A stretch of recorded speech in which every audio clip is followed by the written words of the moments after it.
চলমান ICC champion ট্রফির group পর্বের শেষ ম্যাচে নিউজিল্যান্ডকে একেবারে ঘুরিয়ে দেয় ভারত। এদিন দুবাইতে প্রথমে ব্যাট করতে নেমে যেখানে ভারত 9 উইকেট হারিয়ে 249 রান করে রোহিত শর্মার দল, এর জবাবে ব্যাট করতে নেমে সেখানে 45.3 ওভারে সবকটি উইকেট হারিয়ে 205 রানে থামে নিউজিল্যান্ডের ইনিংস। এর ফলে 44 রানের জয়ে এ গ্রুপ থেকে গ্রুপ সেরা হয়ে সেই ফাইনালে উত্তীর্ণ হয় ভারত।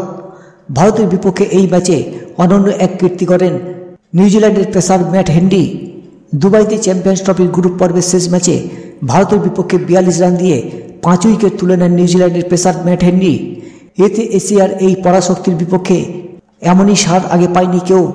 চ্যাম্পিয়ন ট্রফিতে এটি নিউজিল্যান্ডের কোনো বলারের দ্বিতীয় সেরা বোলিং ফিগার।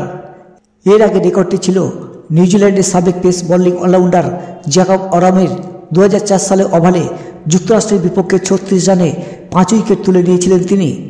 আর এবার ম্যাট হেনরির চমৎকার বোলিংয়ে বেশি দূর যেতে পারেনি ভারত। তবে শ্রেয়াস আইয়ারের 79 এবং অক্ষর প্যাটেলের 42 ও হার্দিক পান্ডিয়ার 45 রানের ইনিংসের উপর ভর করে 9 উইকেটে 249 রান করে ভারত। ইনিংসের শেষ ওভারে এই পেসারে শর্ট বলে খেলতে গিয়ে আউট হয়ে ফিরে যান হার্দিক পান্ডিয়া। তখনও হেনরি নামের পাশে 4 উইকেট, বল বাকি ছিল 3টি। সেই সময় তার 5 উইকেট পূর্ণ হওয়া নিয়ে জাগে সংশয়, কিন্তু শেষ বলে ছক্কার মার মারতে গিয়ে মোহাম্মদ শামি আউট হতেই কাঙ্ক্ষিত কীর্তিটি গড়ে ফেলেন ম্যাট হেনরি। ওয়ানডেতে এটি তার তৃতীয় 5 উইকেট।